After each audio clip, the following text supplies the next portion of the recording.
Hello, everyone. My name is Emily Farju, and I'm the Earth Day Canada project coordinator for the EcoHack-a-City program. I'm very happy to be here with you today for the fourth of a series of 5 EcoHack-a-City events that are hosted across Canada in 2021. These events are designed to assist communities with developing creative solutions to local environmental challenges. Please visit the Earth Day Canada website for more information on this program and on our other programs that support municipalities towards sustainability. Today's public panel will focus on zero waste in the construction, renovation, and demolition sector with 4 experts that our moderator will introduce shortly. And without further ado, it's my pleasure to introduce our moderator for the next hour and a half, Sheila Molloy, Executive Director at Coast Waste Management Association. Sheila is an independent contractor with her current role as Executive Director of Coast Waste Management Association in British Columbia, where she builds and facilitates forums for leaders in the solid waste management industry to share knowledge and work towards real solutions. This great role is one of many contracts over her 25 years as an interim executive for operations, strategy, marketing, and research projects across North America. Her passion for the environment is now a key focus in her work and life. Sheila holds a Bachelor of Commerce degree with distinction and a diploma in creative communications, and was inducted as a lifetime member to Beta Gamma Sigma, the International Business Honor Society. Welcome, Sheila. Oh my gosh, thank you. We can all clap. I can pretend like there's so many people in the room. Well, thank you, Emily. That's great. That's a great introduction. Makes me sound really fancy. I'm not, but I am really good at talking. So thanks for inviting me to do exactly what I'm good at. And, you know, before we get started, I want to thank everybody for joining us today. Before I get to the speaker introductions, there is a light bit of housekeeping to do. This is a Zoom webinar, a little bit different than Zoom meetings. We don't get to see you, no video or audio, but certainly there's lots of opportunity to participate. In fact, there's 2 great options. The first one is the chat function. So you'll see that along the bottom part of your screen. If you want to click on the chat, bring it up, you can actually start getting your fingers warmed up by telling us who you are, where you're from, and even taking time to do your territorial acknowledgement. I'm going to do mine now. I am very proudly and respectfully coming to you from the Wasanich People's Territory here on Vancouver Island. There's also a Q&A function, which is where you should put your questions. We are going to try to keep those separate, chat, Q&A. So we're hoping that everybody manages that today. If not, don't worry, we're pretty competent to bat things back and forth, but let's focus on that Q&A today. Now, a final piece, and very important, if anybody is deliberately disruptive, such as hate speech or anything like that, we are going to take action to stop that. So there'll be none of that today. Let me just quickly review our schedule. We're going to have a couple of very important people come up and speak first, our supporters for this event. And then we're going to have our panelists' introductions and their presentations, followed by a lot of questions and I'm sure some answers with the audience and panelists. So that's it. So let's start though first with Mandip Kharod, who's the Regional Manager, Pacific and Prairie Region with TD Friends of the Environment Foundation, who's here on behalf of our sponsor and the group, an organization that is allowing us to hold these great events, TD Bank Group. Mandip, come on up and say a few words. Thanks very much. Good afternoon, everyone. Yeah, I'm Mandip Kharod. I'm the Regional Manager for TD Friends of the Environment Foundation. I've been with TD now for 10 years in the same work. I've always done granting. I come from a pretty colorful background. I've done some health work. I've also done some for-profit work, but really proud to represent TD today, and really happy to be here as the manager for Western Canada. So really proud that we can support Earth Day for the past 25 years and these great events. So big congratulations to you guys at Earth Day for having these amazing events across the country. My colleagues, both Gillian and Richard, have been a part of them in Montreal and in Toronto and have heard only really good things to say. So these forums are especially important. I mean, in terms of connecting from afar, they're really important, but ever more so during COVID, of course, right? So challenging to connect, that doesn't stop the work, right? And we have seen that at TDFEF as well, that, you know, the work continues, communities persist. And so in that, how can we be the best supporters that we can? And so environmental stewardship and sustainability are key factors. And it's events like these that bring together strategic thinking and collaboration, stakeholders at the table, community citizens who are engaged to really think about how can we address some of the most pressing issues that are facing Canadians in terms of environment. So I'm really excited for today's panelists. I'm excited to learn something new as well. There's lots, I mean, having been here for 10 years and seen hundreds and thousands of applications from across the prairies in BC, there's still so much that we don't know. People are ever innovating and we're really proud to support that. TD does have the ready commitment. So this is our corporate citizenship strategy. It is a focus, the Vibrant Planet is a focus for TD Friends of the Environment Foundation, but we also know that it's all about connected communities. It's about better health and really bringing together a more sustainable future for all of us. And so, you know, how can we help support a greener future in Canada? It's through funding cycles. So we do have 2 funding cycles every year. If people are interested, they're working for organizations that are registered charities, are schools. We support everything from schoolyard greening to recycling programs to restoration programs. So if anyone is interested or is part of an organization that is considering an application to TDFEF, just can give me a quick call. Our website is up and running all the time. Our next funding cycle opens in January. So if you are thinking of a program and you want to get some thoughts on it without putting in all the effort, happy to have a quick conversation with you to really consider what your next steps should be. So, you know, we truly believe that it's all of our obligations for the future generation to really work towards a more green, sustainable future. So I've got 2 little ones who are heavily involved in the work that I do, from tree planting to gardening. So it's really just having this opportunity to connect with one another that's really critical, you know, building an environmental leadership. So, you know, really just so proud to support TD, support your event today, as well as those across the country, but also really happy to represent TD and see what we can do to help create a better future. So thank you for having me. I'm very excited to hear today's panelists. And so with that, back to you. Wow, Mandip, that is fantastic. You mentioned 3 different levels of connectivity and collaboration. Your personal one, TD, which has been around long before even Earth Day celebrations started in their environmental quest to help people, as well as your funding opportunity in January. Thank you so much for taking time to let everyone know about that and for your support of this event. And speaking of more support, we also have Carolyn Jackson is the manager of Climate Action, Natural Systems and Biodiversity. What a title, from the District of North Vancouver, who is our host today. You're very warmly welcome to say a few words right now, Carolyn. It's nice to have you here with us. Thank you so much, Sheila. And thank you, Sheila, to you and to all these amazing panelists that we have for you today. I'm really, really excited about the session. Just delighted to be here on behalf of the District of North Vancouver and the City of North Vancouver. I'm very, very grateful to be joining you today from the traditional and ceded territories of the Squamish, Musqueam, and Tsleil-Waututh peoples. We just have a phenomenal event for you today, and it's really exciting to see it getting going. I also wanted to note, we've got folks from all over our country, and specifically closer to home. I just wanted to acknowledge a couple of our members of council here. They're in attendance. We have Councillor Megan Curran from the District of North Vancouver and Councillor Jessica McElroy from the City of North Vancouver. So just wonderful to see the support from members of our respective councils. Excited to see so many of you joining here. Demolition and construction waste is a huge issue for us. It's fully 1/3 of the waste stream in our region, and Adriana, I think, will get into a little bit more of that in her discussion. But the good news is that there are solutions, and we're starting to see that with the work that our phenomenal panelists are doing. And we're just so excited to be here to learn more from them about what some of these solutions can be.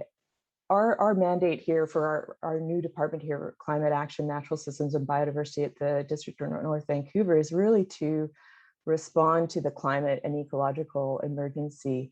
And this really requires unprecedented collaboration between government, industry, nonprofit, and that's really one of the things that's fantastic to see so many diverse folks here today to just join in this discussion.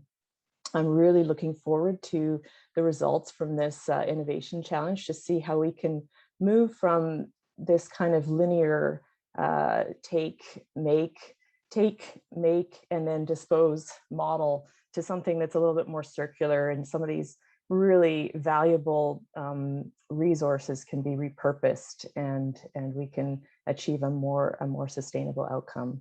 So without further ado, I'll turn it back to Sheila, and thank you again for moderating today.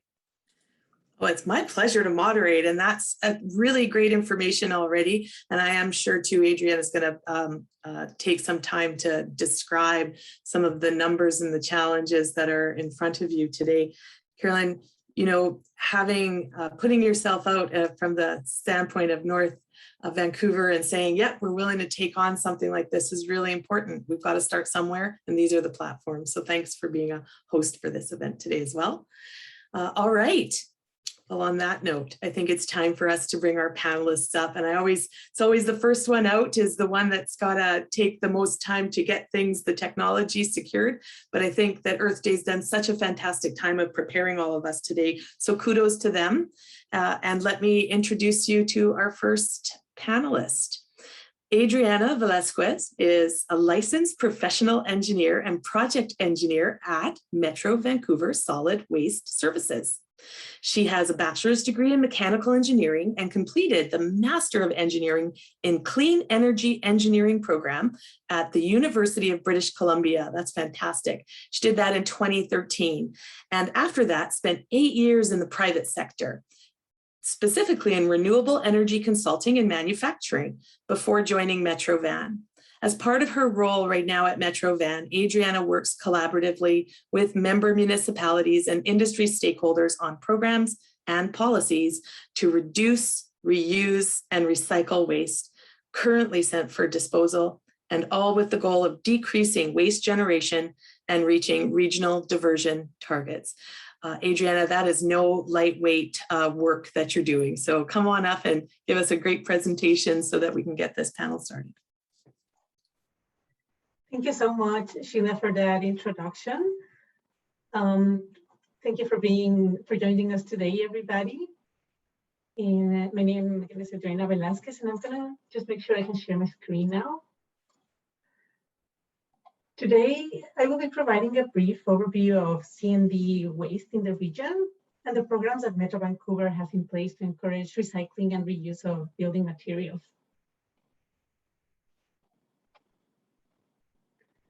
Just as a brief introduction, Metro Vancouver consists of 23 member jurisdictions, including 21 municipalities, 1 Treaty First Nation, and 1 electoral area.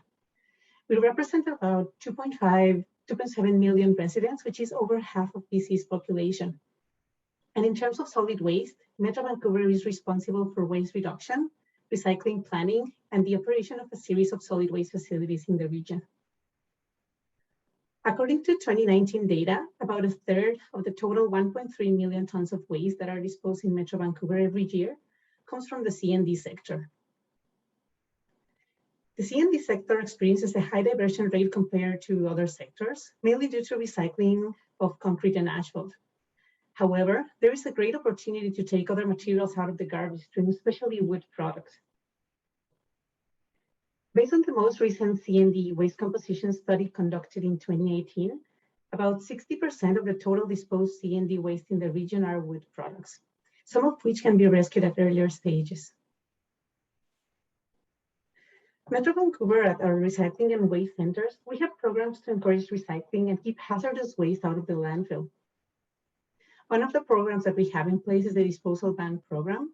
And basically the way it works is that inspectors look at incoming loads, and if it contains 5% of clean wood or any quantity of gypsum, they are issued a surcharge. And this sends a clear message that having recyclable material in the garbage will lead to higher costs. While the disposal ban program targets large loads from commercial clients, Metro Vancouver also developed special recycling and disposal programs to support residents manage their leftover materials. So basically, anyone doing a do-it-yourself renovation can bring new gypsum cut-offs for recycling and use gypsum for safe disposal without requiring a laboratory test for asbestos to any Metro Vancouver Recycling and Waste Center. We acknowledge there's way more to be done, and we want to move C&D materials up the waste hierarchy. An example of this is, when you think about demolition, we have an image like this one in mind. And most buildings in the building are still taken down by traditional demolition methods, making building materials unsuitable for reuse. In contrast, approximately 35 trees worth of lumber can be saved by deconstructing a single family home instead of demolishing it. To encourage reuse of building materials, Metro Vancouver has been working on a set of key initiatives, including the C&D Waste Reduction and Recycling Toolkit. In 2008, when we first published the toolkit, the focus was on recycling. And when we updated the toolkit last October, the focus changed and was on reuse of building materials. An example of this would be, if a structure is still in good shape, it can potentially be used for a different purpose. If the building is no longer necessary in the place it sits on, maybe house moving could be an option. City of Richmond provides an opportunity for homeowners to list their house for relocation as an alternative to demolition through the house moving and salvage program. If house moving is not feasible for the project, maybe full deconstruction could be a good option. City of Vancouver introduced a deconstruction requirement for specific properties and provides 5 more times the credits for reuse compared to recycling on the compliance report. In addition, City of Vancouver provided seed funding for the establishment of a deconstruction hub to provide a central location for contractors to bring salvage material for reuse. Even if full deconstruction is not possible, there are still many valuable items that can be recovered from a building. The toolkit also includes 3 case studies that emphasize that these approaches have both environmental and economic benefits. The toolkit also includes a list of C&D diversion requirements from municipalities throughout Metro Vancouver, resources for the management of hazardous materials commonly found in C&D sites, such as drywall, guidance on setting up recycling stations, and a handy directory with information about facilities and service providers. In addition, Metro Vancouver works with member municipalities to develop policies to regulate and minimize C&D waste, primarily through their demolition and permitting processes. Currently, 7 municipalities have some form of C&D diversion requirement in place. Some of them require a specific diversion rate along with a deposit and submission of compliance report with receipts, while others require contractors to fill out a material recycling checklist. In 2012, Metro Vancouver developed a sample bylaw to encourage diversion of building materials with input from municipalities, adjacent regional districts, and industry representatives. Many of the subsequent bylaws were based on the 2012 sample bylaw. To support these efforts from our member municipalities, last year, Metro Vancouver created an online tool to help contractors estimate how much waste will be generated by their project. In addition, Metro Vancouver partnered with the University of British Columbia through the Sustainability Scholars Program to complete 2 research projects related to salvage and reuse in the built environment.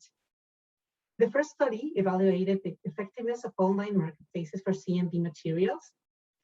The report identified that opportunities to salvage wood by supporting deconstruction within the region, in combination with an online marketplace and adequate storage space for salvage material. The second study was completed this past summer and explored options to divert building materials from single-family homes built after 1970 in the region. The study sheds light on under-researched recycling and reuse challenges and opportunities for these specific materials and identifies opportunities to advance deconstruction. You can find these studies under the project library section of the Sustainability Scholars Program, and I'm happy to share the link later on. Also in partnership with the National Zero Waste Council, Metro Vancouver is working in Canada-wide initiatives related to deconstruction and salvage. Some of them are the creation of 2 videos showing the current situation of C&D waste in Metro Vancouver, and a second one showing innovative ideas to upcycle wood waste. They also hosted a deconstruction webinar, commissioned a waste prevention report that includes a chapter on construction. The report explores solutions such as adaptive reuse, offsite modular construction, and design for disassembly. We also collaborated in the creation of a C&D waste database from lead projects in Canada over the past 10 years, and just recently released the recycled asphalt pavement toolkit. All these resources are available on the National Zero Waste Council. And finally, a recent report by the Pacific Institute of Climate Solutions found reuse of existing building stock is almost always more effective in reducing climate impacts than new energy efficient construction. As mentioned in the previous slides, Metro Vancouver has already incorporated reuse in our toolkit in line with these findings.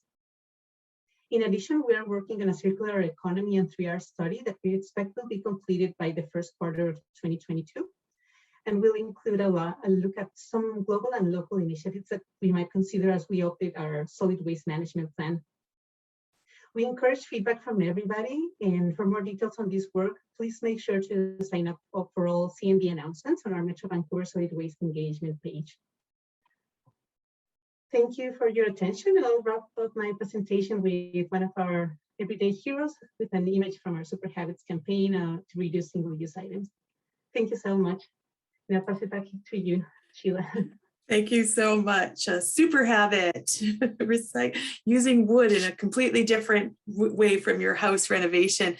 Adriana, a lot of great information in there. And you've mentioned a few web spaces, which I'm sure that we'll share out afterwards, the National Zero Waste Council site, your own site, and what great work you've already done. And it looks like you are all taking on an awful lot more over the next year or so. So that's fantastic. We'll be waiting for the Q&As coming into the question and answer room following the next 2 presentations as well. But thank you again, Adriana. That was excellent. All right, next up in our panel, I'm going to call up Adam Corneil, the founder of Unbuilders. So Adam is here. He was just hiding on the side of the stage. Adam is a certified passive house builder and a deconstruction and reclaimed wood expert. He flipped his first house at the age of 16 with his father, and after years as a green builder, he launched Unbuilders Deconstruction in January of 2018. Wow, that was a long time ago, Adam. I forgot, like it's been a while now. Passionate about his family, skiing, hiking, mountains, and spending as much time outdoors, he is committed to providing a sustainable future for generations to enjoy. Adam, it's great to have you here. Thanks, Sheila. I got to give you a condensed version of that. It's a lengthy intro. Yeah, I'm really happy to be here. So thank you everyone for attending, and Emily for getting us all together. And Adriana, that's a good intro into the subject matter for me to follow and to see this guy as well. So let me pull this up. So as Sheila mentioned, I'm founder and CEO of Unbuilders, which is a deconstruction company, as well as Heritage Lumber, which is a reclaimed wood brokerage and product manufacturer. So we like to say that we are the circular economy within one group of companies. Now I'm going to get into sort of the nitty gritty of the C&D waste within our country and the industry, and sort of break down what some of the options currently are, where the industry needs to go, and a lot of that is around our business model. So when we're looking at construction demolition waste across the country, as it was mentioned in the intro, it's a huge portion of our solid waste stream. It's around 37%, in some regions it's higher, over 40% of our solid waste stream. So it's literally the #1 contributor to our solid waste stream, yet it gets very little attention, although that's starting to change with all of these great presentations and events. We hear a lot about single-use plastics, which are a major problem, but they are a drop in the bucket compared to how much C&D waste we are generating as Canadians. So on an annual basis, construction demolition generates about 4 million tons of waste. And when that goes to the landfill, it decomposes and turns into methane. It translates into about 20 million tons of CO2 released every year. So it's a huge contributor to climate change. When you look at that waste, so just a quick fact on how much waste that is, because it kind of can get lost. It's just a big number. That's the equivalent of 80,000 homes every year going into the dumpster. So we are literally throwing away a small city every year in Canada. When you break down that waste, about 1.5 million tons, again, close to 40% of it is just lumber. That's across the country. It's actually higher in British Columbia. And breaking down what that lumber is, all of it should be salvaged and recycled in the very least. And a large portion of that is old growth lumber, which it's very, very timely with the injunction just being canceled for Fairy Creek and all of the protests happening for the current old growth logging, which absolutely needs to stop. And the irony is we are throwing out millions of tons of old growth lumber into the landfill every year through demolition. So look at what traditional demolition looks like, which we're all aware. We see this in all of our communities now with how much development is happening. And you're basically having a machine come in within a day, demolishing an entire building with no care or attention for the materials, whether that's to salvage them or recycle them. You're just smashing a building down, throwing it in a bin, and throwing that in the landfill and moving on to the next.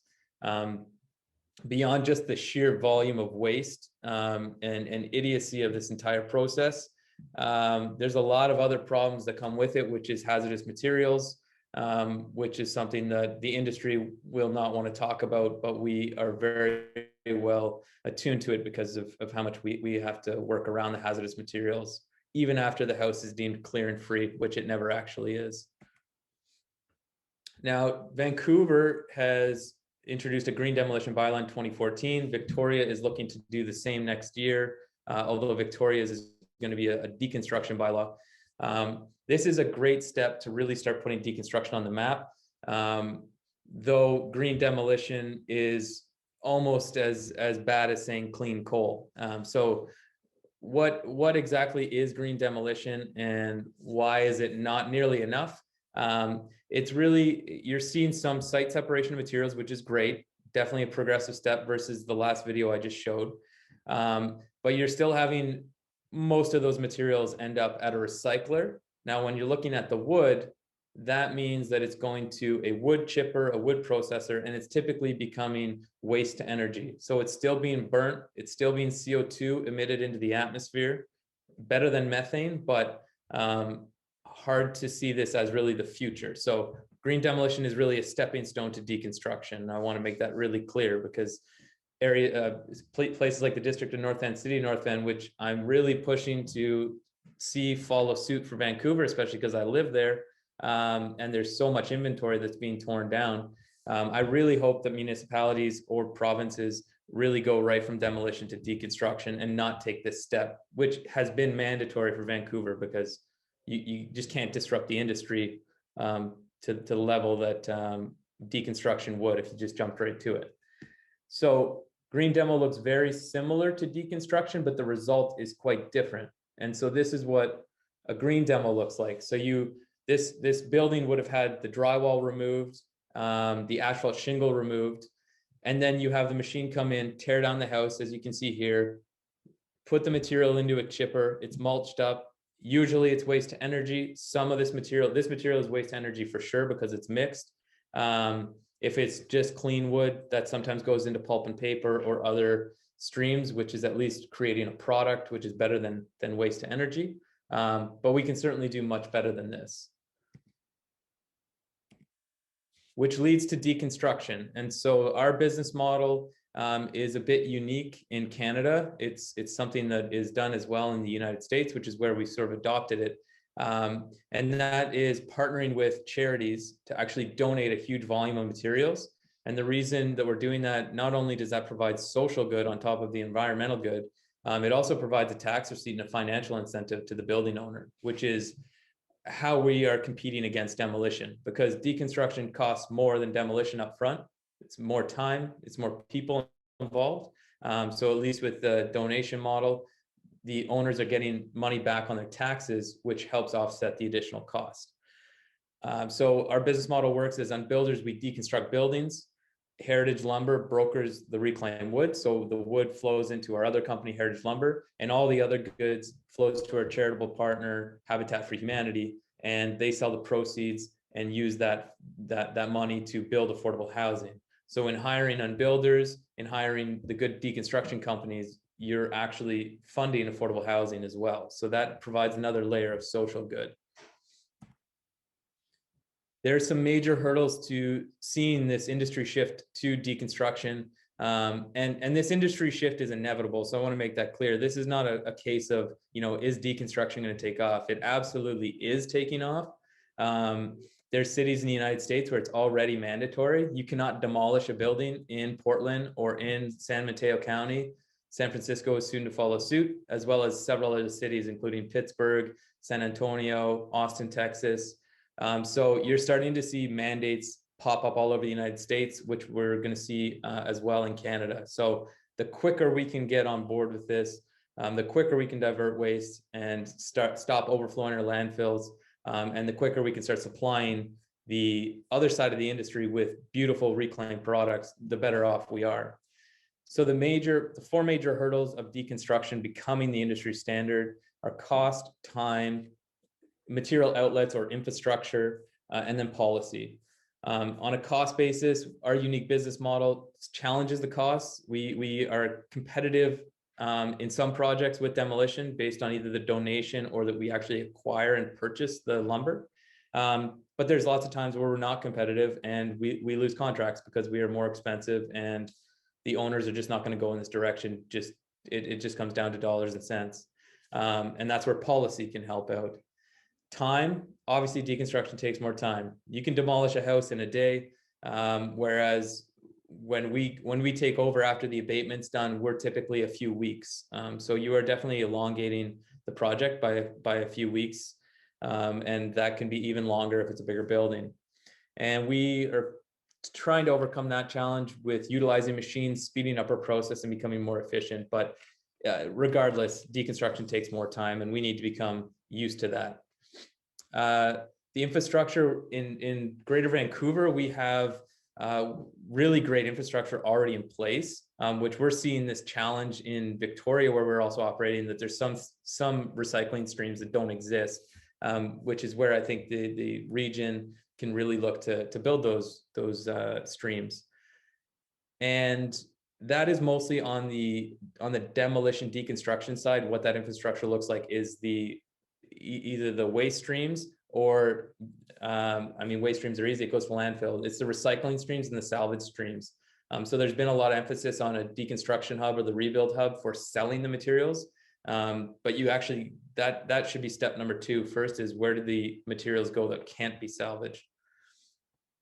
And lastly is policy. So right now, other than Vancouver, there's no policy in place. So why would any contractor deconstruct when they can demolish way cheaper, way faster, and no one's telling them otherwise? So that's really where we're emphasizing that there has to be some policy follow-up. We get contracts, many contracts in lots of cities where there's no policy. So it's not mandatory for deconstruction, but we want to see the entire industry shift. We want to see every demolition company become a deconstruction company. That's only going to happen with policy. And this is what deconstruction looks like when we utilize a machine. So this was a residential deconstruction we did with a crane. So again, at this point, typically a machine demolition would be a day and that building would be gone and off site. With the crane, we actually did it in a day and a half, which is really fast. We don't do all of our residential jobs with the crane because it just logistically makes very little sense for the cost of the machine itself. But we have done some if there's time constraints and the owner wants to pay a little bit more to bring that crane in. We do all of our commercial jobs in this sense with the machine to help speed it up.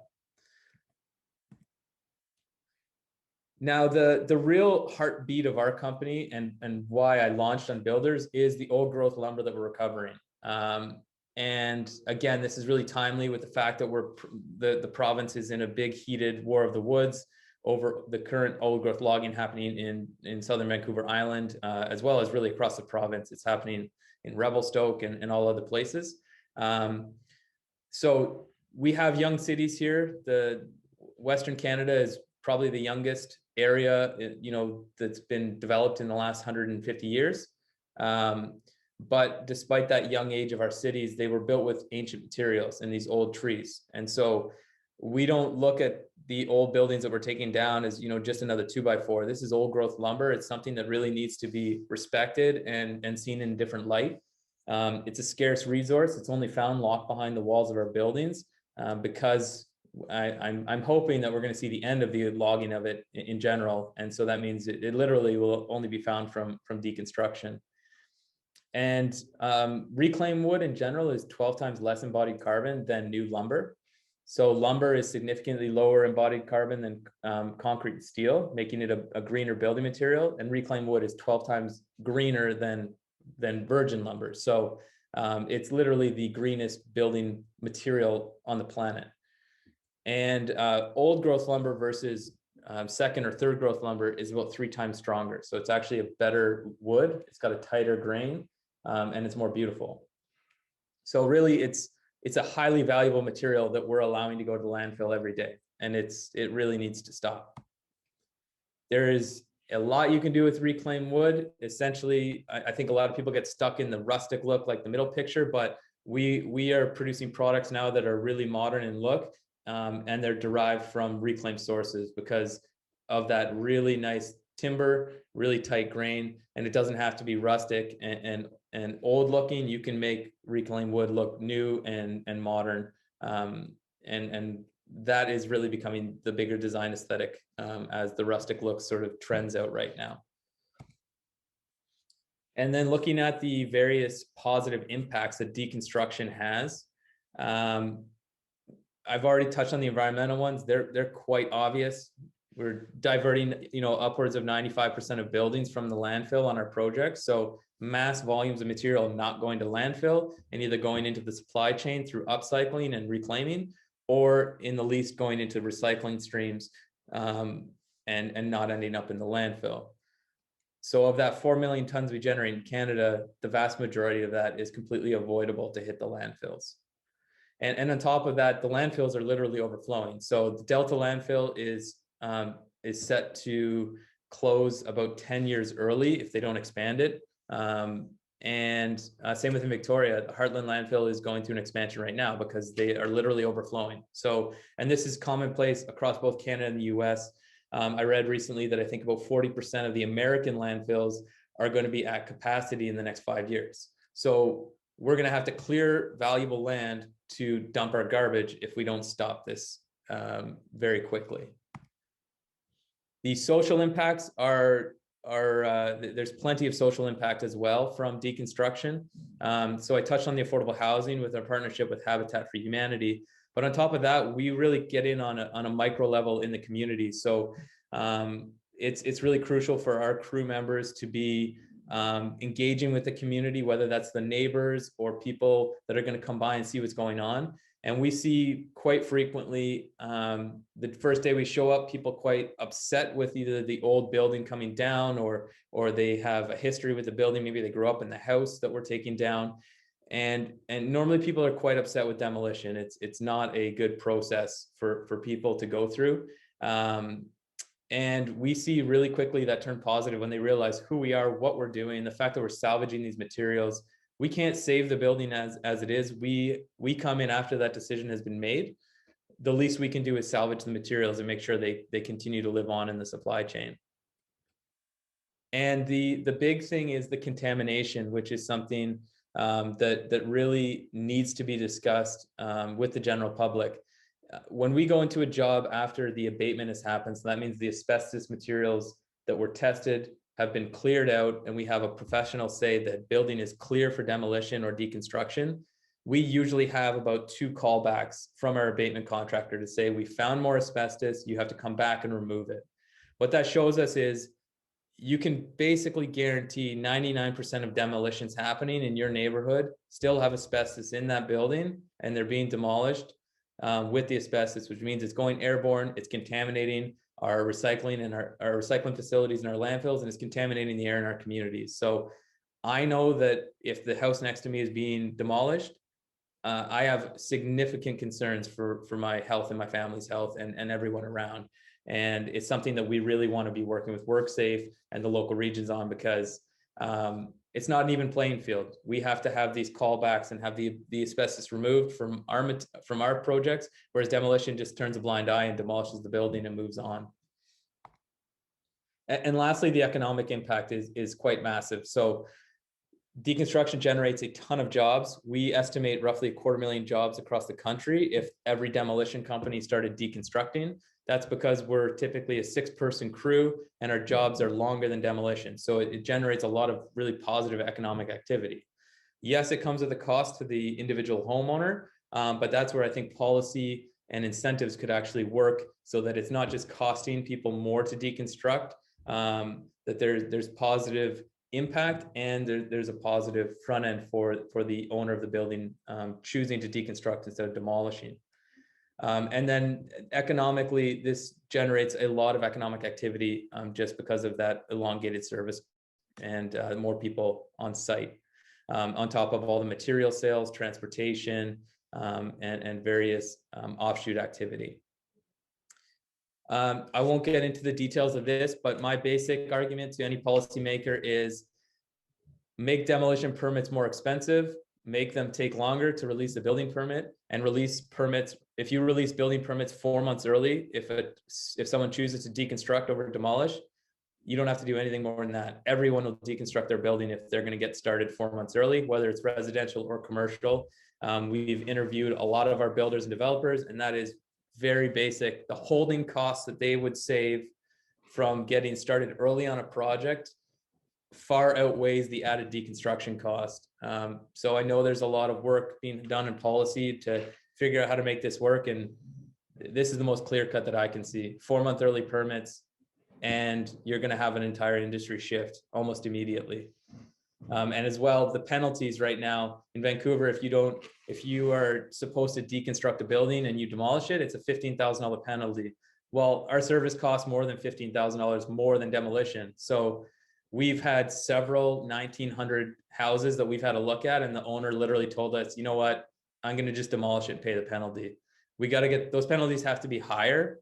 They have to be, and I think they should also come with either a canceled or a delayed building permit if people are just being woefully ignorant to any sort of environmental standards. So our tagline is, it's not waste, it's just wasted. We really need to see the shift happen. The solutions are here. Between us and Sea to Sky has a different take, but the businesses are here, the people are here, and we're ready to get to work. So we would love to see the support and the transition from demolition to deconstruction across the board. Well, thank you, Adam, so much for really outlining the impacts as well as the economic side of this. You can tell where your passion is at, so we're really grateful for that. There is a couple of questions, thanks to Anne and Clarissa for kicking us off in the Q&A. But before we get to that, and although Clarissa, you were specific to Adam, I already know based on discussion with this panel and the people on it in the past, your question is going to be popular with everybody. And Anne, what a terrific hierarchy or hierarchical look up to look, why are we letting things deteriorate so quickly? We will absolutely get to your question too. But before we do that, thanks again, Adam. And I'm really honored to bring up our final 2 panel of members, and they're a team, but I want to introduce them individually, because even though they're a team and they definitely are one of the active members of this construction and deconstruction community, they're individually 2 of the most amazing people I've met. So let me get started with that. Cinci Csere and Arkell are the founders of Sea to Sky Removal.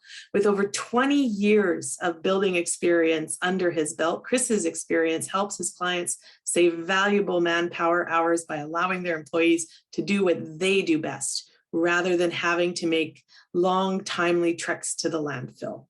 Throughout his tenure in the construction industry, he realized there was a need for an environmentally focused waste removal business, and founded Sea to Sky Removal with Cinci. Chris is an entrepreneur, having owned his own successful general contracting business and was the head project manager for the West Coast division of a large-scale Toronto-based construction company. So no lightweight construction background there. And formerly the owner of her own boutique marketing agency, Cinci originally got into waste removal to support her husband, Chris. The true Canadian story here. But once she started to learn everything regarding waste that was involved in the construction industry, and after an eye-opening trip where she witnessed firsthand the volume of needless waste, she dove headfirst into the business. Eco-conscious at heart, Cinci can often be found educating others on recycling best practices. We are all very fortunate to have both of you here. Looking forward to your presentation. Thank you, Sheila. Wow, thanks, Sheila. Okay. I'm like, you brought tears to my eyes. I am going to start the screen share. There we go. Oh, hold on. Everyone close your eyes. Everyone close your eyes. I have to go all the way back to the beginning. Close your, there we go. Okay, well, thank you, Sheila. And thank you for the kind introduction and inviting us here to be part of such an important dialogue. We are looking forward to the outcome. I'd like to begin by acknowledging that we are on the traditional and unceded territory of the Coast Salish peoples, the traditional territory of the Tla'amin First Nation. A bit about us and why we do what we do. Let's start with nature. Chris and I absolutely love it. The more time we spend immersed in forests, close to the ocean, and gazing at sunsets, the more of a relationship we form with them. From this place, we are more inclined to act in ways we are caring and even protective of our planet. And yes, we are tree huggers. The core of our job consists of going to different landfills and transfer stations. While this is an unfortunate reality of our job, we have been striving to minimize the amount of material we have sent to the landfill since day one. There is an ever-present disconnect in our throwaway, single-use society from products being used and then discarded into the waste stream. This also is prevalent in the building industry. For almost all of the building that has taken place up until current day, there has been a linear single stream of waste disposal. Construction waste goes into a bin and that bin gets taken away. All items into one container. Plastics, usable wood, concrete rubble, cardboard, metal, and more have been going straight to the landfill. A large portion of these materials have more life to give, but we are cutting that life short. Cinci and I saw this antiquated way of waste disposal in the building industry and decided we could do something about it. Something that would leave a better legacy from the building industry and of course for the environment than what the current standard practices are going to leave for the next generations to clean up. More than half of construction and demolition debris is recyclable or reusable and does not need to end up in landfills. The sad reality is that currently very little is recycled or reused today from the building industry. Just like fast fashion has become a buzzword these days, we need to start talking about fast construction. By what I mean is not using cheaply made single-use materials that cannot be recycled or repurposed. It also means that the waste that is created needs to be properly sorted into two main categories: the materials that can be reused or recycled and materials that have to go to the landfill. Through proper training, education, and commitment, the construction industry can reduce waste sent to the landfills that is produced on sites by large volumes. Huge volumes. Huge volumes. How our service works is that our crews will open up all the garbage bags on site and hand sort all of the contents inside. We also sort piles of construction waste by separating recyclables, reusable building material, and then lastly, the general garbage. We service construction sites who have no space for a bin, as well as companies that would like to build greener. Once everything is pre-sorted, we live load our trucks systematically to efficiently drop off materials to the correct locations. These locations are recycling centers, any suitable local not-for-profit organization, and then lastly, the landfill. We always donate any reusable building materials to non-for-profit such as Restore, part of Habitat for Humanity, or Urban Repurpose in North Vancouver, as well as many other ones across Metro Vancouver, as well as in Sea to Sky. We provide our clients the option to deconstruct their projects properly so that the materials will end up in a usable condition to donate, and we also offer discounts as incentives to do so. We have created and implemented award-winning on-site recycling stations that are labeled with metal, cardboard, and plastic. That gives the crews the opportunity to not throw material into a general bin or pile, but rather into its proper place. If the crew working has only one option for the disposal of the waste, then there's very little landfill diversion that can take place. The remedy for this is having disposal containers for each of the categories of materials that can be diverted to ensure the materials can have a second life. We are at a pivotal point in our industry with how waste is being disposed of. If we stand any chance of averting a climate catastrophe, the construction industry needs to play a key role and change the way its waste is managed. Having strong leadership that's focused on waste management on a project, clients will benefit greatly by reducing their waste costs, meeting regulations, and builders will be able to communicate the amount of waste minimized with industry peers as well as their clients. Currently, minimal plastic recycling is available to contractors and the general public for numerous types of hard to recycle plastics. Plastic overwrap and a couple of select types of hard plastic are easily recyclable, leaving the majority of the other types of plastics with no home to be recycled. There's even less options available for commercial haulers to dispose of these materials with municipal recycling centers. As Adam mentioned, wood waste has only a few options, such as chipping or shredding for fuel. There are no current options for reuse on a larger scale. Unbuilders and heritage lumber are setting the standard in this area, but more support and incentives are needed to have better geographical options for reuse and repurposing. We need to be more convenient for the construction sector to get this very usable and beautiful material back into the builder's hands. As an industry, we also need to start being vocal about where the material ends up, and also the facilities and infrastructure that is currently lacking to handle the volume of waste the construction sector creates. At the end of the day, we want the construction industry to be managing the waste they create correctly by keeping usable and recyclable materials out of the fragile landfills. Some environmental challenges that need to be tackled to support a zero waste construction, deconstruction, and demolition sector are: recycling center material bans can change without notice.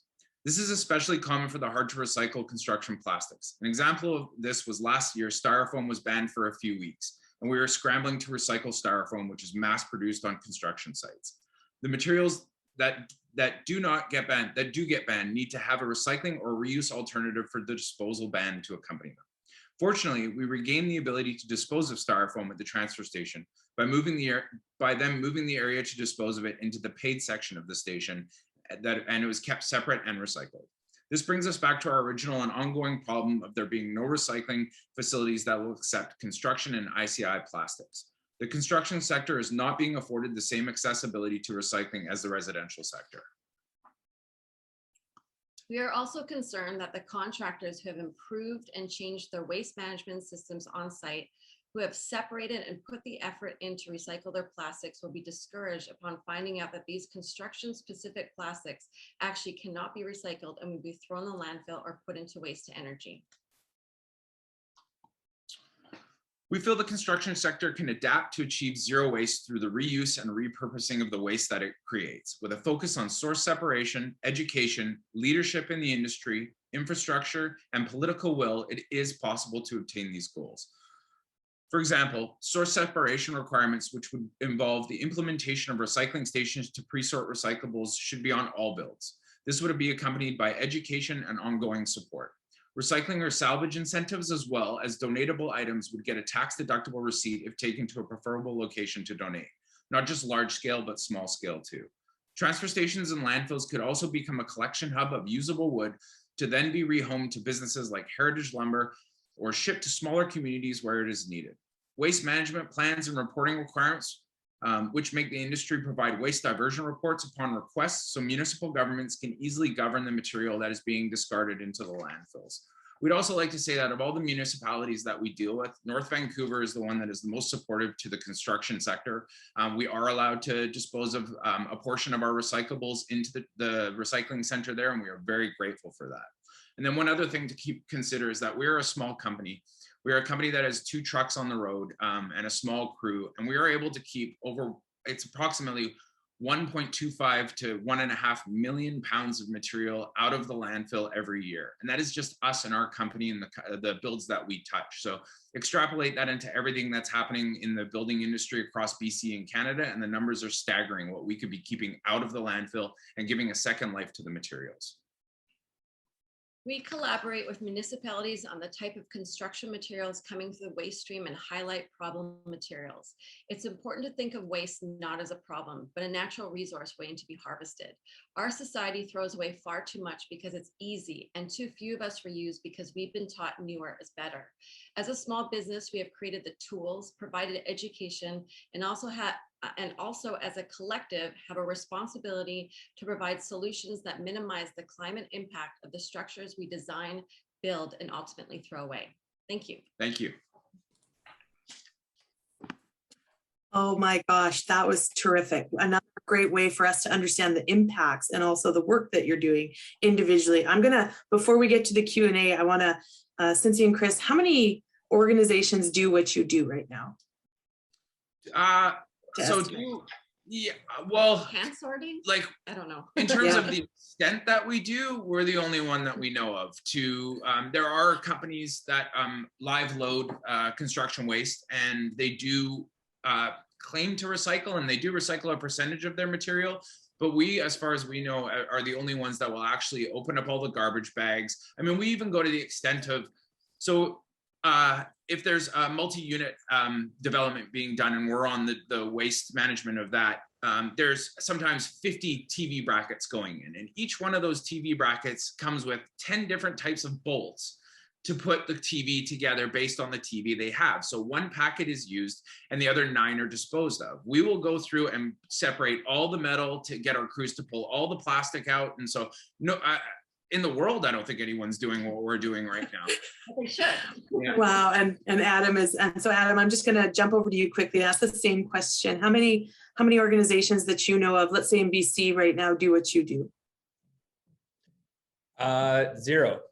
Yeah, one, right? Okay. One, yeah. So that was the perspective there, was just so that everyone on the call gets an inclination of, you know, the elite company we're in right now are the people that are actually moving these things forward.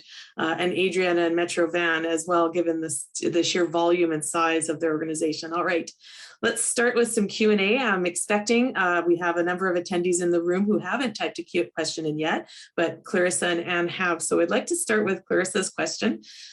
She's asked Adam specifically, but Adriana and Cinci and Chris know I'm coming to you with the same question. Adam, what are some strategies we could use to reframe the conversation to discuss the full life cycle costs and benefits of deconstruction versus demolition?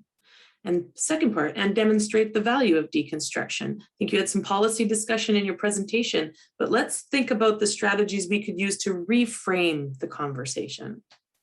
Thoughts? Yeah, well, and that's something that we've been trying to figure out. How do we get that imagery? How do we get those visceral reactions to demolition like we have seen with single-use plastic? Because those pictures of birds full of plastic and turtles with straws up their nose are awful, and it made really quick action happen eventually. I mean, I know that's been like a 30-year battle, but it tipped the scale seeing those images.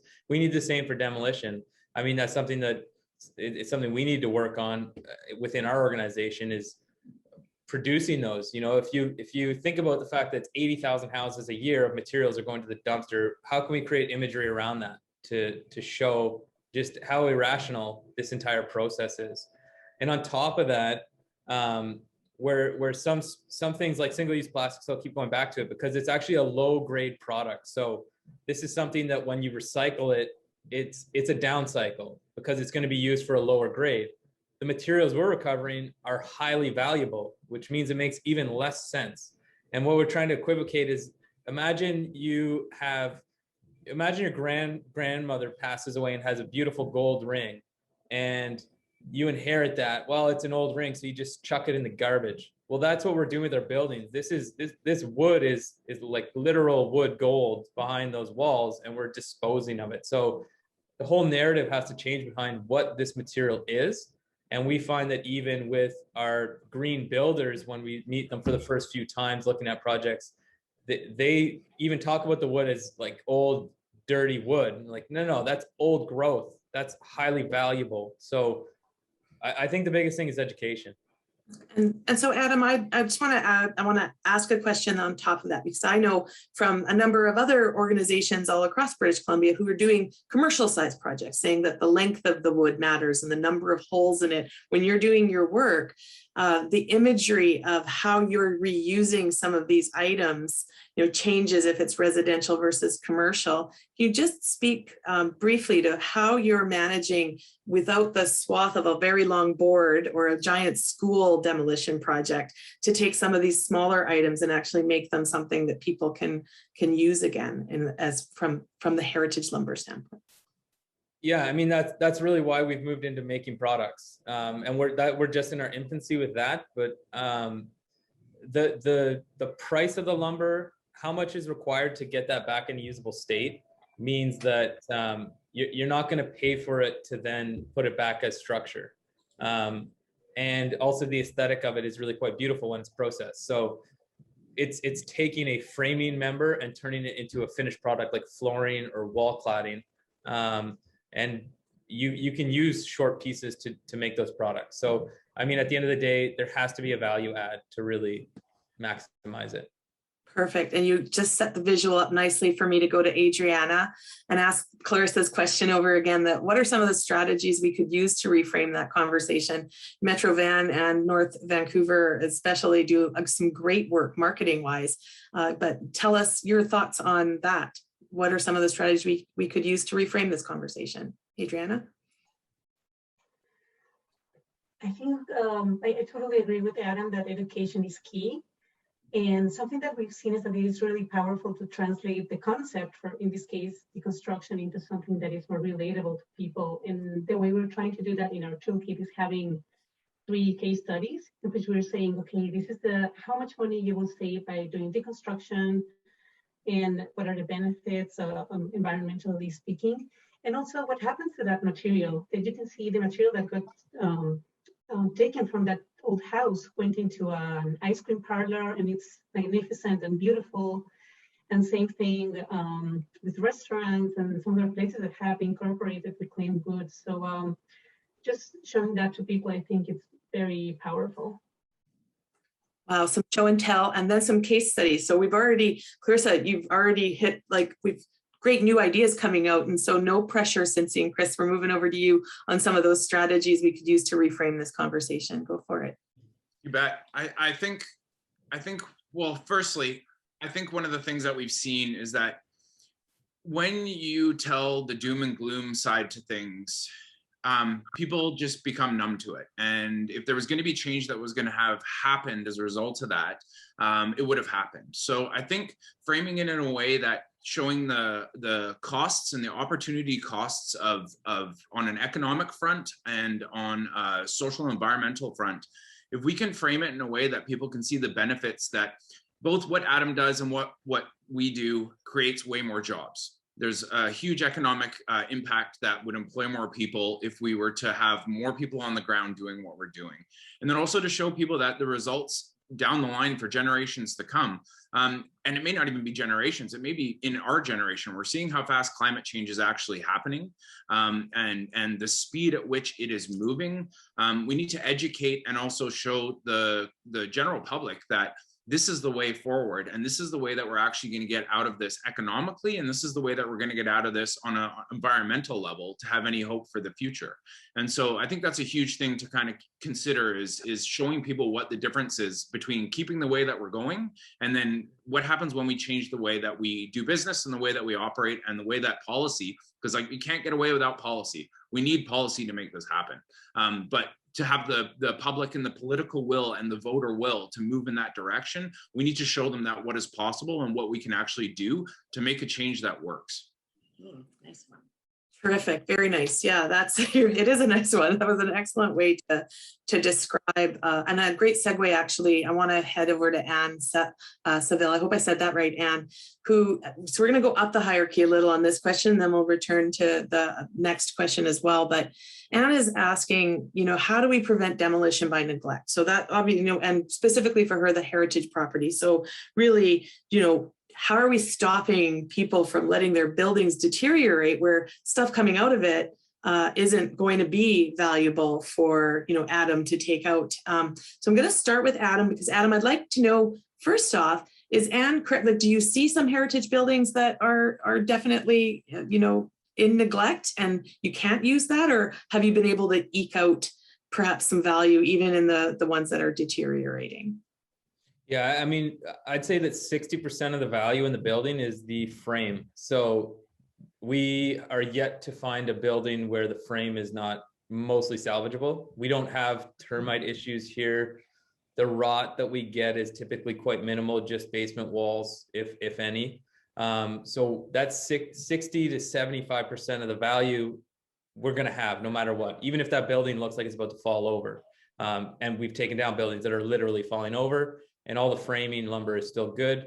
Probably the flooring is still in there, the original flooring. So you might have windows and doors and some of the other fixtures and finishes that have deteriorated, but most of the value is still there. And I would say that if there's a heritage building that is like in Vancouver that's supposed to be deconstructed, or maybe if it's in a region that say, no, you're supposed to preserve this, and someone demolishes it, I mean, I don't know why they would ever be allowed to then build it. They should not be allowed to pull a permit. They should be red listed. They should probably never be able to pull a permit in that city again. I think that the biggest thing is accountability, and there has to be accountability on the developers and the builders. And then there also has to be accountability on the demolition contractors and the abatement contractors. And so the one project that we just actually had to turn down, which is a 1900 mansion in Victoria with the nicest wood we've ever seen, we turned it down not because the condition, it was in horrible condition, hadn't been lived in 7 years. There was a fire, there was homeless people that had broken in, been living in there, but the wood was still amazing, all this beautiful lumber. The reason we had to turn it down was because the abatement contractor was not a good abatement contractor. They didn't do their job. They contaminated not only the entire project, but the entire neighborhood. And we went to the owner and said, you didn't even consult with us, and this is now all landfill. The entire So that must be very, very frustrating for you, I'm sure, for, you know, something that could have been actually turned over to that. I feel your pain right now. Yeah. Adam, thanks for that. And I want to also ask both Adriana and, you know, Caroline, you're not on the panel so much as you were doing the introduction, but I'm really curious to bring you in on this question. But how do we prevent that demolition by neglect? Is there anything that Metro Van, Adriana, is doing right now, you know, referring to the heritage properties, to stop people from letting it get so far that there isn't any value left? One of the main tools that we've seen is raising awareness. So what we've done as part of our toolkit is say, if there's a probability of adapting the building or kind of doing something with it as it is in the state it is, then please contact these entities so that you can get more information about it. So that's how we have approached it. Manage it from that standpoint. All right, so before I go to Cinci and Chris for the same, but Caroline, what are your thoughts on that? It's a fair question. I mean, why are we letting things get so far that we can't get great value from it? Yeah, it's a really excellent question. And unfortunately, I'm not sure that I have a really ready answer to it. I think it's definitely something we can take away and begin to look into a little bit further. The other thing I've just been kind of reflecting on in the discussion has been the role of, you know, WCB and the abatement contractors and the asbestos regulations and all this, and there may be, you know, a bit of an advocacy role for local governments to play with respect to some of those issues, because to me it seems like some of these could potentially be avoided if we had more effective oversight on that piece. That's fantastic. Great point about WorkSafe BC and the abatement side of this, especially if we're talking, you know, thematically of zero waste industrial sector. It has to start at that place for safety first, which is important all across the board. All right, Cinci and Chris, let's finish answering that wonderful question from Anne. If you have any thoughts on heritage properties, and I'm sure you've seen an awful lot, is there anything that we can do to prevent that, you know, them getting worse? Is there something that we should be thinking about? I think for us, by the time that we get to a job like that, the majority of the demo or the deconstruction has already taken place. But again, I kind of go back to policy with that sort of with that topic, because that is something that should almost be mandated, that buildings of that nature shouldn't be allowed to get to that state. But kind of, it's a little out of our wheelhouse because it's a bit, we're not in the demolition side to things. But I mean, you know me personally, I'm very big on pushing policy and making things happen that way. So I think that would be the solution for that. And I also Sometimes it's the, yeah, go ahead, Cinci. also back up Adam's thing about, it's all about education. You just got to educate, you know, the government, you got to educate the builders, you got to educate everybody, because, you know, there's still a disconnect. So I think we need to. Turtles swimming through a sea of wood at this point, like we silos, you know, like, right. it's like we need to collaborate, right. You know, like right. Well, let me tell you, you've got some fantastic more questions in here, and I'm going to go right to Ryan Cope from the top. He's asking, various panelists have had some hard numbers to share with respect to embodied carbon and emissions. Are there studies or research that show the life cycle impact of deconstruction versus demo? A head-to-head comparison that imagery could be generated based on that? I could probably answer this, but I think I'm going to start with Adam this time, and Adriana, know that I'm going to come to you as well. But Adam, do you have some research on that? I don't know of research of directly comparing demo to deconstruction. I think that's in the works in a few different regions. I know I did a presentation 2 weeks ago with someone from the city of San Antonio, because they're pushing a lot forward. What I do have studies on, which is where my figures come from, is something out of Europe that showed the embodied carbon of reclaimed wood versus like second or third growth wood. That's where that 12 times figure came from. So that was a study out of Brussels that I have. Yeah, but I know that several people are looking at doing that comparison study, including locally. I think, you know, Lighthouse is doing a lot with Sheila and other people. Yeah, so I could probably answer that question. So yes, it's coming. But Adriana, Metro Van have anything related to this? I know that the embodied carbon discussions happen quite a bit, I think, in some of the information that you all put out as well. Go ahead. So the two things I can think of is through the circular economy and 3R study that we are currently working on. Yeah. And we will be looking at global and local initiatives that we might consider as we update our solid management plan. And there's also a National Zero Waste Council report on business case for waste prevention.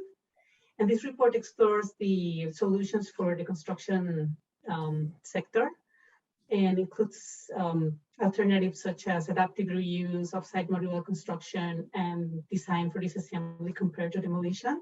So those are the two reports that I could probably recommend.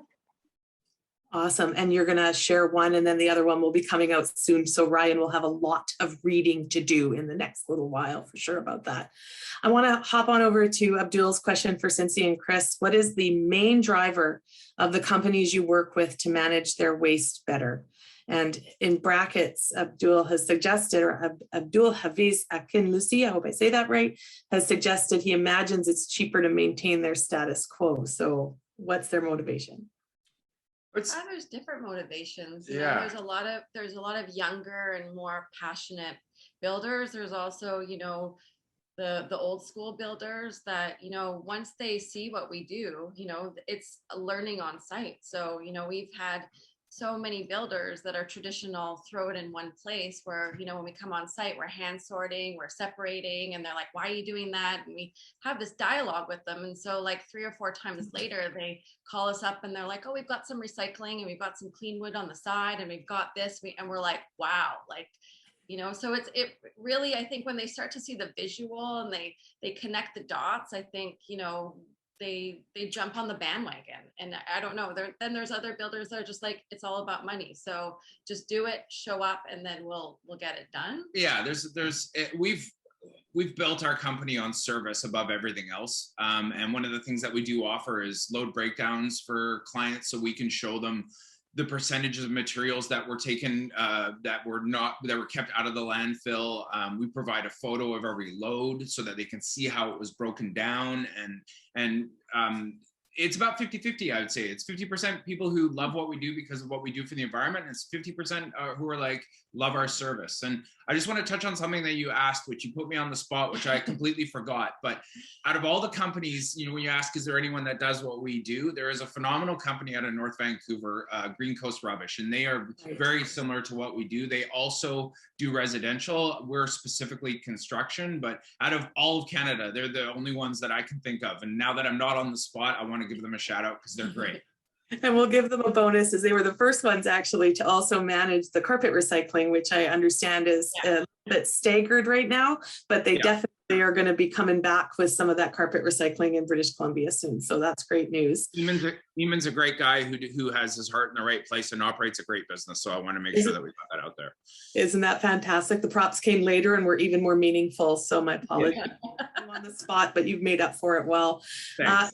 Just going to quickly, and so Abdul, I hope that answered your question too. I think that it certainly felt right. And Hillary got the next question. I'm just going in order now because these are all fantastic.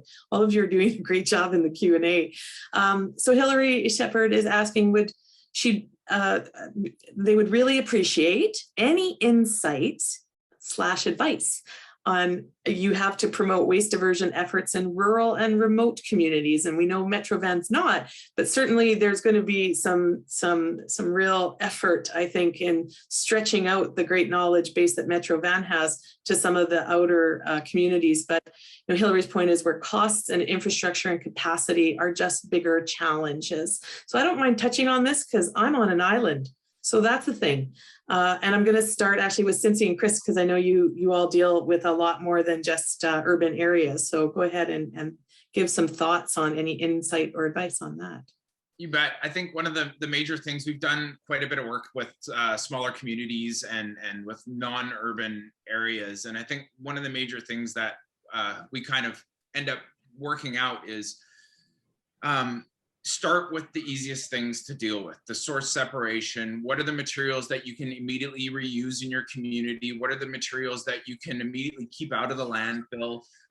You may not get 100% of the material that you want to divert right away, but if you have a start and you have areas and space, one of the beauties about rural areas is they're full of space. So the urban centers, it's really hard for any warehousing or any places where this material is stored in transit to go to its final destination. Well, rural areas have a lot of space. So it's a matter of being able to work with what you have and then also be in the process of trying to get the contracts, get the ability to move that material and work out the costs associated with it. What we do and the way forward is going to cost money, but it's also an opportunity to make money. And so it's being able to find that balance between the product and the materials that you have and make it work for your community. You may not be able to get rid of all your plastic or all your metal, but you probably will be able to get rid of all your wood in some capacity, hopefully to atom. But you know, like start small and then work from there and build yourself up to a point where you have an efficiently running system that is focused on minimizing your landfill, you're keeping your landfill diversion intact so that you're not spending the $5, $10, $15 million to upgrade your landfill every 5 to 10 years, which it seems like is the way it goes now. So, and I don't know if like Hillary, you working with like the district, are you working like on your own? But I think reaching out to different municipalities, there's a lot of like information that we're collaborating on, you know, especially with the Coast Waste Management Association. You know, we like, heads up, I'm so grateful that that is happening because we're all now on the same page, or eventually we'll be on the same page. So reaching out to other communities and seeing what they're doing, or, you know, even reaching out to Metro Vancouver, there's a wealth of knowledge there. And I think the work has been done. So, you know, and it feels like the process of that. Yeah. Yeah, and it feels like this specific area is pretty open source with all the different companies, and nobody's being, you know, oh, that's my information. We all have the same goal to get to the same place, and the fastest way we're going to do that is to be able to give out our information. Obviously not, you know, all of our business model and everything, but there's a lot of information that we can give out to municipalities and starting companies that We need everyone to get on board to be able to make this work. It's not just going to work if Adam is the only one in his space and we're the only ones in our space. So that collaboration is definitely happening. Thanks for the props on the CWMA's work in this sector. So Hillary, for your benefit, and we'll just make this real. If you want it, I can follow up and give you some great insight into some of the rural connections that we have here, and so that we can move on to the next set of questions. Adam, did you have a comment for this though? Go for it. Yeah, just in terms of deconstruction in rural settings, like we take down barns and fences and outbuildings and stuff like that. So it's really interesting, the few barns that we've done in like Chilliwack and the Fraser Valley. The farmers are always amazed because they're like, get this, piece of crap off my property. And I'm like, that's $12 a square foot for that barn board in the city. It's literally the most expensive product we can possibly get. So the gold for the city is what the rural areas are trying to get rid of, especially in BC, where those old barns and structures are actually now fire hazards. But that material is extremely valuable for the city here. Awesome. And Adriana, I'm not going to leave you out of this one so much as I'm going to move on to Clarissa's question. Not skipping Ryan. Ryan, I think your question is there any work being done to establish something similar to the Recycle BC program for C&D and ICI sectors? So I'll just answer that quickly. Yes. So it's coming. You'll be starting to see more information on that, I think, province-wide. So you can watch for that and feel free to be in touch with me. I can tell you more information about that anytime. But I want to dive into the politics of this. We haven't talked about the builders very much yet. And Adriana, be prepared. I'm coming to you first.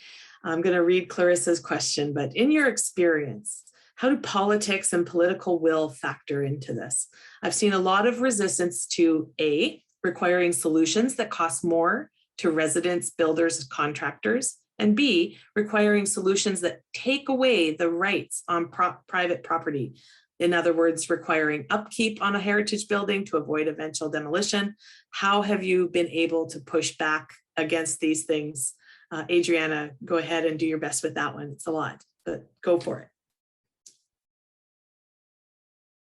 You're going to have to come off mute so we can hear you. I read your lips, though. It was a good start. Thank you. Yeah, that's a tough question. And I'll try to do my best to answer it. I guess so far our strongest card has been collaboration. And again, I am coming back to our solid waste management plan, where we will provide an opportunity to provide feedback. And we actually want to hear what challenges are you experiencing and how can we address it in our future plan. So that will be something we're really open and just listening and see what the challenges are and how to best address them in the future. You did great. You were worried, but I think that's the right start to the question. I'm going to move over to Cinci and Chris, and then Adam, you'll have your time for sure on that one. Go for it.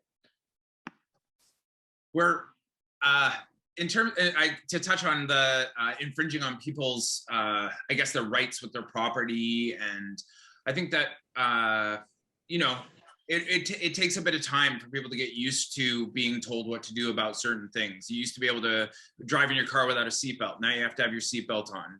As we move forward, I hope that people will realize that these buildings and these materials are such a valuable resource for the future of, our cities and our country, that something that is policy that is implemented that makes you take care of it, because you know what, it's a privilege that you have that building, and it's a privilege that you have that structure, and it's a privilege that you have that old growth wood sitting in that building that you're just letting rot. So I'm a big proponent of policy and forcing people to do stuff for the betterment of everyone and for the betterment of the environment, because as it's been shown, leave people to their own will and they will not look after the environment. So we have to be forcing that on people. I'm sorry if panelists or attendees not the way you're going, but we've let it go too long, and it's in a place now where we have to act, and the only way to act is to have policy and government saying this is what you have to do. All right, so the passion coming through. Yeah. Caroline, and then Adam, I'll give you a 1 minute, just because we've only got about 4 minutes left. So quick minute, Caroline, then Adam, if you had anything to add, and then we'll move on. Sure, very quickly. I'm going to try and Yeah. address this question and the next from Councillor Curran about just the issue of politics. And I neglected to mention in the opening that this regulations are likely coming. That is something that we are looking at very closely here at the District of North Vancouver, collaborating with Victoria and Vancouver at the moment. So this is just one of the first steps, this dialogue today, and we will be doing more industry consultation in the future. And then I think from my perspective, from the industry perspective, I think it comes down to dollars in terms of it's just fast. And it's also a little bit on their part in terms of inertia, like they just have their systems in place. They have their demo contractor that comes along. So that's all I wanted to add there. Yeah, don't change what we've been doing. It works for us. It's the most efficient way to make money. Adam, your thoughts? Yeah, I've got a few. I'll go quick. Politics. Okay. I feel when I'm talking to politicians, I normally focus on jobs and economic stimulus. It's what gets people voted into politics, create jobs, do good for the economy. I think when it comes to like deconstruction or I'd say ethical waste diversion like Sea to Sky does, yes, it costs more. Yes, it takes more time. We need to get used to that. And so if you think about like recycling a glass bottle, that costs more than landfilling it. But because we have that system in place, and we all pay for that through our taxes, because we have that system in place and have had it for 2 decades now, you actually probably get sick to your stomach if you throw a glass bottle in the garbage because you know it's wrong. We need to get used to deconstructing our buildings, source separating our materials, and we will move beyond this big hurdle of the naysayers. And then when it comes to pushback to Megan's question from the builders, yeah, the pushback, the major one I've seen is that they're saying this is contributing to the affordable housing crisis, that this is making housing less affordable because you're adding cost to the build.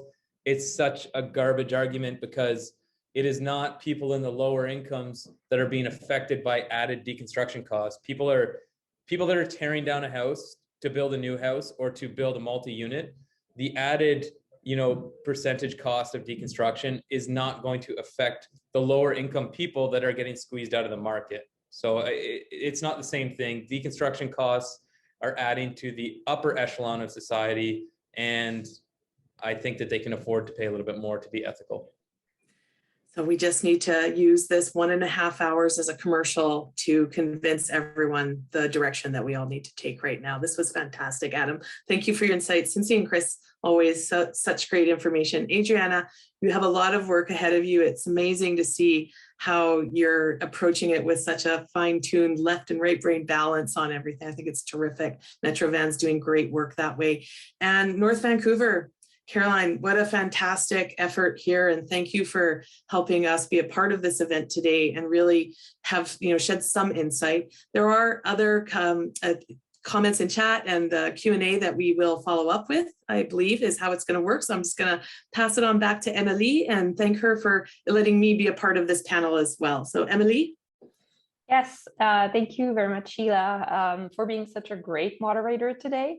I also wanted to thank you all the panelists for joining us and for all your insights on waste management in the Metro Vancouver area, BC, and how to achieve zero waste in the construction, renovation, and demolition sector. Of course, I want to thank everyone who was able to attend the public panel and participate in the chat and the Q&A section. I just wanted to let everyone know that this roundtable actually opens up a training for stakeholders in the municipal, business, and nonprofit sector, where they will dive further on the topic and find solutions to further reduce waste in this sector. The solutions will be available on the Earth Day Canada website at a later date, and we'll notify everyone who was here today with us when these solutions will be available, so you can review them on your own time. So yeah, that's it for today. Again, thank you all, and have a great day.